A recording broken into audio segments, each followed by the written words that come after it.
Il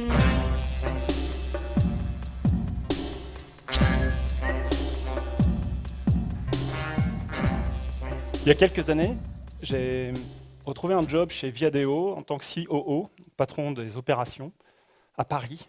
Et comme j'habite Grenoble, je me suis pris un petit appartement pas loin de Viadeo, au-dessus de Notre-Dame-de-Lorette, dans le 9e, de sorte que je puisse aller travailler à pied. Et, euh, et à Paris, quand vous allez travailler à pied et que vous marchez 10 minutes sur un trottoir, vous rencontrez 5, 6, 7, 10 parfois personnes qui dorment là, sur le trottoir, qui vivent dans la rue, alors qu'on peut appeler des sans-abri, des personnes SDF, etc. Et comme je n'ai pas d'amis, en passant le matin, je leur parle. Donc on se dit bonjour, on apprend à se connaître, ils connaissent mon prénom, je connais le leur. Et voilà, le temps passe, une relation s'établit. Euh, Peut-être 6 mois après, on était début de l'hiver 2012. Je vais travailler un peu tôt, j'avais une réunion qui démarrait tôt le matin, il faisait froid, il commençait à pleuvoir. Et je tombe sur une de ces personnes, qu'on va appeler Robert, c'est pas vraiment son nom, qui pleurait. Et en fait, d'habitude, il y avait la patate, c'est-à-dire qu'il y avait toujours la pêche, il dort là par terre dans la rue, mais ça allait bien, quoi. Et là, il était vraiment désespéré, donc je m'arrête, je lui dis, mais qu'est-ce qu'il y a qui va pas? Et il me dit, bah regarde. Et il me montre ses dents, elles étaient toutes cassées. Il venait de se faire très violemment agresser pendant la nuit. Et il y avait pratiquement plus une seule dent qui était en place, quoi. Donc, je lui ai dit, écoute, là c'est grave, quoi, je vais appeler les secours. Et il refuse. Et bien souvent, les personnes SDF en fait, refusent, pour ceux qui connaissent un petit peu le secteur, refusent les services d'urgence, etc. Et il était vraiment désespéré parce qu'il disait, mais qu'est-ce que je vais devenir si je ne peux même pas manger mon sandwich, quoi. Et du coup, son problème, c'est devenu le mien. Parce qu'évidemment, je ne peux pas être sympa quand tout va bien avec le type, et puis là, lui dire, tu comprends, j'ai un boulot et j'ai une réunion qui démarre, quoi. Donc comment on fait quand on est dans la rue à 8 h du matin, qu'on ne connaît pas les services, je ne connais pas le guide de solidarité de la ville de Paris, on ne sait pas les associations qui peuvent traiter ça. Donc le réflexe, c'est d'utiliser mon téléphone. Et je dis, Twitter, est-ce que tu pourrais me trouver un dentiste dans le 9e arrondissement qui accepterait de soigner une personne SDF en urgence? Et donc ça a fonctionné, en fait. J'ai reçu un SMS d'un ami, appelle ma dentiste, je l'ai appelée, elle ne voulait pas répondre, elle ne voulait pas le prendre, mais vous êtes qui, etc. Enfin, j'arrive à négocier un rendez-vous, je vais voir Robert, il ne veut pas y aller. Je dis non. Alors là, si on avait pu être deux, ça aurait été bien. Deux à le connaître et à dire écoute, maintenant viens, parce que. Bref, je lui dis non, non, tu ne me lâches pas là-dessus, j'ai pris un rendez-vous, on y va, donc je l'emmène. La dentiste lui met des antibiotiques, des antidouleurs, elle se prend d'affection pour lui. Et elle dit écoutez, moi je propose, il faut l'opérer, il y a 3 dents à retirer, là, parce qu'on ne pourra plus rien en faire, je fais l'opération gratuitement. Ensuite, on va lui faire des prothèses. Donc elle lui montre les prothèses, et je vais faire les prothèses gratuitement. Et là, elle se tourne vers moi, et elle me dit, ouais, mais par contre, si je l'opère, là c'est le début de l'hiver, il ne faut pas qu'il dorme dans la rue après l'opération. Donc trouvez-lui un logement, là, pour une semaine. Comment on fait?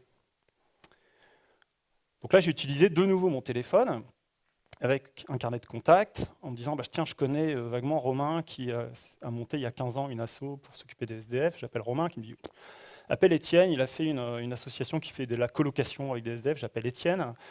Étienne lui dit, ouais, moi je fais ça, mais à Lyon, donc appelle Martin. J'appelle Martin, et Martin, il répond pas. Non, je suis tombé sur un répondeur. Donc j'ai échoué. Alors entre deux, Robert, quand la douleur a été soignée, il n'avait plus trop envie qu'on lui arrache ses dents. Enfin, et dans les mois qui ont suivi, j'ai eu pas mal d'expériences de ce type-là. Un autre qui se fait voler son sac avec ses papiers dans son sac. Aide-moi à retrouver des papiers. J'ai le droit d'être en France parce que je suis européen. Une femme qui était battue. Enfin. En France, le système institutionnel fonctionne à bien. On est dans un des pays où la solidarité fonctionne bien. Elle est institutionnalisée. On a des mécanismes de redistribution qui tournent à plein régime. Martin Hirsch, qui était haut commissaire aux solidarités, l'explique dans un de ses livres. Vous avez la citation là. Et pourtant, en 10 ans, il y a plus de 50% de personnes dans la rue, donc le chiffre a explosé. Le lien social avec eux est rompu, c'est-à-dire qu'ils souffrent d'une absence totale de lien avec plus de toit, plus de travail, plus de relations, etc. Et du coup, il y a tout un tissu associatif qui est en place, qui fait un superbe travail pour les aider à manger, à se loger, à essayer de retrouver des logements, d'insertion sociale, de leur trouver de quoi stocker les bagages, etc., etc. Et le plus important, ce qui leur manque le plus cruellement, c'est le lien, c'est la relation. C'est ce qui fait leur dignité, en fait. C'est le fait qu'on les connaisse, qu'on les reconnaisse, qu'on leur parle, qu'on soit en lien avec eux, qu'il y ait une considération, un petit peu d'attention. Kader, tous les matins, il va acheter son journal chez le kiosquier simplement pour avoir le bonjour. Comprenez, ça compte un bonjour. Cyril me dit, je vois passer 3000 personnes tous les jours devant moi. Il y en a 2 qui me disent bonjour. Pierrot, lui, il compte en sandwich. Il me dit, un bonjour, ça vaut 100 sandwichs, quoi. La vision d'entourage, c'est donc que ces personnes qui vivent dans la rue ont besoin d'être entourées dans la bienveillance, si possible par leurs voisins, qui pourra casser la spirale de cet isolement et les sortir de là, donc des personnes proches. Donc ça, c'est la vision d'entourage. La question, c'est comment on peut réussir à faire ça, hein, comment réussir à reconnecter la rue, les personnes qui y vivent, avec les habitants, les riverains, etc. Et du coup, on s'est intéressé pourquoi ça ne se passe pas, quoi. Pourquoi on ne rentre pas dans cette relation la plupart du temps avec ces personnes qui sont dans la rue. Et donc on s'intéresse au blocage, aux peurs, aux préjugés, au sentiment d'être tout seul dans la relation, peut-être de ne pas savoir comment faire, de ne pas connaître les associations qui s'en occupent, le sentiment de la goutte d'eau, et puis de dire mais moi je ne saurais pas quoi faire, quoi. Et du coup, on s'est dit comment réussir, c'est en adressant ces questions-là qui sont légitimes, en créant le premier réseau collaboratif, géolocalisé sur smartphone, pour venir quelque part en relation avec ceux qui n'ont plus rien. Donc voilà, ça c'est l'idée d'entourage. Du coup, dans cette application qui se trouve sur le smartphone du riverain, on va lui mettre l'information, les éléments du guide de solidarité de son quartier géolocalisé sur une carte. On va le mettre en relation avec les associations de son village, de son quartier, de son secteur. On va le mettre en relation, grâce à la technologie, avec les autres riverains qu'il ne connaît pas forcément dans son quartier, qui sont en lien avec Robert, avec les personnes de la rue, et qui sont prêts à aider, parce que beaucoup de monde est de fait prêt à aider. On va également trouver des contributeurs individuels ou professionnels qui va pouvoir dire moi j'offre de temps en temps une coiffure, je suis coiffeur, je vais offrir une coiffure gratuite ou une coupe de cheveux, un dermato, un opticien, un boulanger, etc. Donc des contributeurs qui vont aussi pouvoir spontanément agir dans ce réseau. Du coup, on est relativement bien armé pour construire ce réseau parce que j'avais, dans une expérience passée et une vie antérieure, été le CTO de Kelkoo, qui était un des grands succès de l'e-commerce au début des années 2000, qu'on a vendu à Yahoo en 2004. J'étais devenu vice-président de Yahoo pour leur engineering en Europe. Après ça, j'ai pas mal contribué à investir cet argent gagné dans un certain nombre de startups en France, d'accompagner des jeunes entrepreneurs. Et je me suis rendu compte qu'en fait, on avait beaucoup innové depuis 20 ans dans ce qu'on appelle maintenant la French Tech, c'est-à-dire qu'on était venu avec des solutions innovantes en amenant des nouvelles technologies sur des tas de problèmes un peu que tout le monde se pose, quoi, hein. Donc, dans la question du commerce, dans la presse qui a été disruptée, les transports, les voyages, récemment les taxis. Donc on avait amené toute cette intelligence collective à amener des solutions innovantes dans des domaines de la vie de tous les jours, dans les services tous les jours. Mais la French Tech, et là je lance un appel pour Axel Lemaire, on ne s'est pas encore intéressé au domaine social. On n'a pas appliqué ces idées d'innovation pour les exclus, pour les personnes qui n'ont rien. Et donc on appelle les acteurs de la French Tech à inventer ce qu'on appelle chez Entourage la technologie positive, c'est-à-dire cette technologie qui va être au service de l'homme et au service des humains. Donc l'appel a marché très vite. Donc en 2014, quand j'ai lancé cette idée, j'ai été rejoint par un tas de sociétés qui ont dit mais nous, on te le fait ton truc, quoi, en mécénat de compétences, on va venir t'aider, on a des talents de communicants, d'ingénieurs, de graphistes, etc. Pas mal de bénévoles professionnels de la French Tech qui m'ont rejoint. Donc on a déposé les statuts de l'association il y a juste un an, en novembre 2014.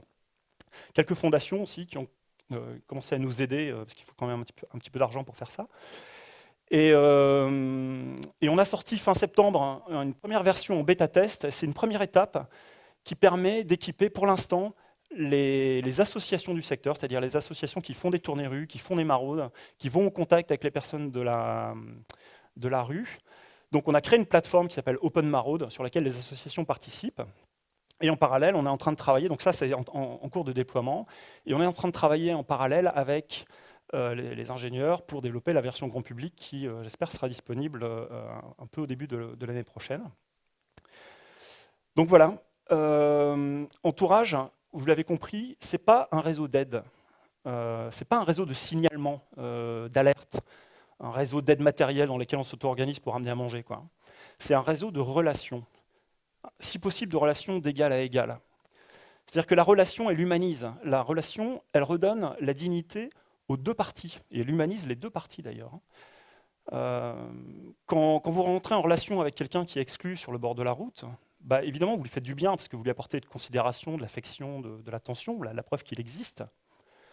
Mais vous, peut-être, vous êtes débarrassé de certaines certitudes, vous avez dû franchir une certaine peur, donc franchir vos barrières de sécurité, certains préjugés parfois aussi. Et ça fait du bien, en fait, quand on casse comme ça ses sécurités, quand on casse ses préjugés et qu'on va au contact. La personne la plus pauvre dans la rue, souvent tendance à dire qu'elle vit l'instant présent. Parce que son futur, il n'est pas brillant pour elle. Donc elle n'est pas trop dans le futur, parce que pour elle, son futur, elle ne le voit pas, quoi. Et puis le passé, il est douloureux. Il est fait de pas mal de galères, de violences souvent, de chutes, d'échecs, etc. Donc psychologiquement, elle n'a pas trop le choix, elle est dans le présent. Déjà, il faut survivre, donc elle est là, elle est présente. Et vous savez bien que nous, le présent, en fait, on le fuit en permanence, parce que c'est une fuite de soi. Donc on le fuit dans notre activisme, on le fuit dans nos super projets de demain, de ce qu'on va faire, etc. Ou alors on se remémore notre passé et puis on le raconte, mais on est très peu dans le présent en réalité. Et quand vous allez à la rencontre avec ces personnes de la rue, vous allez vous rendre compte que vous allez être ramené dans votre présent. Et ce présentiel-là, c'est ce qui fait l'être, quoi. Et donc ça fait du bien. Quand vous êtes dans la rue, vous êtes exposé, vous êtes nu, vous êtes dépendant des autres, quoi. Il n'y a pas moyen vraiment de se cacher. Je ne peux pas me mettre un masque en disant, voilà, je n'ai pas de masque social, quoi. Je ne peux pas me cacher derrière ma profession, derrière, je ne sais pas, telle réussite sociale, sportive, artistique, ou je ne sais pas quoi. Je suis moi-même, j'ai rien, quoi. Donc ma vie est à nu. Et vous savez que nous, on adore se donner des masques, on adore se construire. Voilà, je me suis présenté avec ma profession tout à l'heure. Donc voilà, puis on aime bien dire, je suis père de famille, ou voilà, je suis... Et la relation qu'on a les uns avec les autres, c'est des relations de masque à masque, quoi. Et faites l'expérience, que vous allez en relation avec ces personnes dans la rue qui n'ont rien, et en particulier pas de masque, parce qu'elles ne peuvent pas se le permettre, le vôtre tombe. Voilà. Vous n'allez pas lui dire, je suis banquier, ou je suis... Enfin, ou alors si vous allez lui dire, c'est juste pour dire, ok, ça ne me met pas très différent de toi en réalité, quoi. Voilà, donc je voudrais vous demander, et ça va être ma conclusion, de ne pas attendre, de se saisir, de vous saisir du problème et d'agir. Ne pas attendre parce que ce n'est pas l'État qui va régler ce problème-là, ce n'est pas les institutions, d'abord ils n'en auraient pas les moyens de le faire, c'est vraiment à chacun d'entre nous de se saisir de cette question, de la personne qui nous est confiée, c'est-à-dire que la personne que je croise tous les matins quand je vais travailler devant ma salle de gym ou devant mon travail, devant chez moi, c'est ma responsabilité en fait. Donc chacun d'entre nous, on peut faire quelque chose et on doit faire quelque chose. Et encore une fois, ça nous fera du bien. Il faut se dire que collectivement, on a une force énorme, c'est-à-dire qu'on est capable de transformer les mentalités. Et si on se met ça dans la tête et qu'on agit, c'est-à-dire qu'on quelque part on fracasse ces barrières un peu de nos peurs et de nos préjugés pour aller dans cette relation, vous verrez, c'est vraiment gagnant-gagnant. C'est important de comprendre qu'en fait, on est tous pauvres. Parce que la vraie pauvreté, c'est quoi? C'est d'être dépendant des autres. Et c'est ça, un pauvre, c'est quelqu'un qui est dépendant des autres pour tout. Et le riche, c'est celui qui n'a pas besoin des autres. Et la bonne nouvelle, c'est qu'on est tous pauvres, hein, parce qu'on est tous dépendants les uns des autres, et c'est ce qui fait de nous vraiment des humains. Donc voilà, je vous demande de passer à l'action. Les personnes SDF ont froid toute l'année dans la rue. Elles ont froid de notre indifférence. Et c'est à nous, c'est à vous de les entourer d'un peu de chaleur humaine. Je vous remercie beaucoup. Ouais.